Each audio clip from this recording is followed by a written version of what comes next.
I'm Julie Cefalu, and today's topic is all about thread. And I know there's a lot of choices out there, and as quilters, we're always looking for the right kind of thread to use. So I want to talk first about the different types of thread, the thread weight, and then we'll talk about needles because the two go hand in hand. And then we'll talk about different times when you're using thread for different reasons. So we've got piecing and we've got quilting and then we've got applique. So there are all of those things that we're going to try and dive a little deeper in today. So I want to start by talking about thread and the thread weights and the different types of thread. So let me show you what I mean when I'm talking about thread weights. When we talk about thread, chances are you're going to hear some numbers, and a lot of times those numbers will refer to the thread weight, and then there's also the thread ply. So I've got a few different examples of thread weights, and we can go from a range all the way from 100 weight down to 12 weight. And somewhere in between, I'd say kind of the average standard is about a 50 weight. At 100 weight, you're going to be looking at a silk thread, and it's a very fine thread. So it's a little counterintuitive, but the larger the number, the finer the thread. So 100 weight is silk. And then I've got a 12 weight, and this is a jeans cotton thread, and it's very heavy, very thick. And right here in the middle, this is the Masterpiece thread by Superior, and it's a 50 weight, and it's also a 3-ply. So in general, I work in this range right here in the mid-range, but we'll get into why you would want a different weight for different applications. I'm going to show you a little sampler I made. Here's a sampler that I made in a class with Sue Nichols, and we used 9 different threads in each square. And I just want to point out the difference in the look of different weights of thread. So right here in the middle, I've got a silk thread, and right next to it, I've got a 40 weight 3-ply thread. And you can really see the difference in the look, the texture. So all of these things kind of taken into account what you might want for your quilt and what you think you might want it to look like in the end. With all of these different types and weights of thread, I want to touch a little bit about needles, and you need to make sure that you match the thread with the correct needle and the correct needle size. So over here on the silk thread, I've got a Microtex Sharp needle by Schmetz, and it's a size 70-10. I could even go down to a size 60/8, but it's got a small needle eye, and the silk thread will fit through there nicely. And then you go all the way up here to the heavier thread, and I really like to use the Superior top stitch needles. Those have a larger eye, and it allows thread to go through it nice and easily. Some thread spools will actually tell you what type of needle to use, and right here I've got a spool of thread by Superior, and it says on the back here, it says to use a top stitch number 9014 needle, and I love that. So remember to think about not only the type of thread that you're going to use, but the type of needle that you should have in your sewing machine. Let's start off by talking about piecing thread. So as a quilter, I love to work with cotton thread when I'm doing my piecing. I use cotton in the top and in the bobbin, and I really like using the finer 50 weight threads that are either 2-ply or 3-ply. And let me show you a couple of my favorites. Here I've got 2 threads. I've got the Masterpiece thread, which is Alex Anderson's Superior thread brand, and I've got the Aurifil thread. These are both great piecing threads. The nice thing about them is they don't take up a lot of room in your seam allowance. So when you're doing quilting and you've got a block that has a lot of seams, you really want everything to lay flat. So for something like this, my seams are nice and flat, and especially over here with this block, I've got a lot of seams, And if I were using like a top stitching thread, you know, everything would be very heavy and bulky. So this is a great thread to use, and I love using a neutral color. This taupe is great because it kind of blends with everything. I also use a lot of tan and gray threads in my piecing. Now I want to talk about quilting and the types of thread that you would use for your quilting project. And this is probably one of those areas that people are like not so sure what they should be using.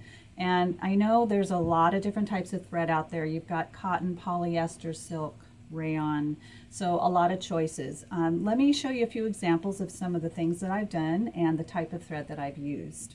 So I've got a table runner here, and I just went with a standard cotton thread. It's a 50 weight 3-ply, and it sort of blends in with everything I've got going on here. So it's a nice, safe thread to use.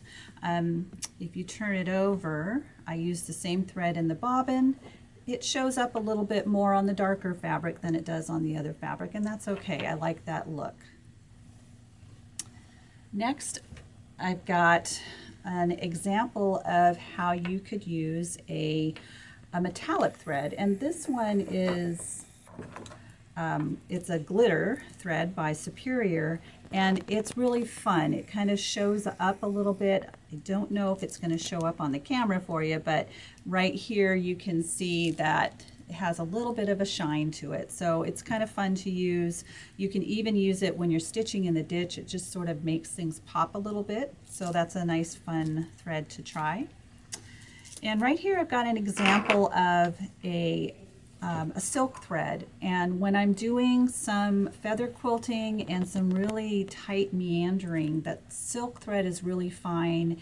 It's really a great thread to use when you've got a lot of quilting going on, and when you have to stitch back over your previous line of stitching, it doesn't build up a lot of bulk, so great thread to use for that. And then I want to talk a little bit about thread colors. So that's always a big decision here. And I have an example of a quilt that I made, and I found the perfect variegated thread. And a variegated thread usually has a couple of different colors running through it.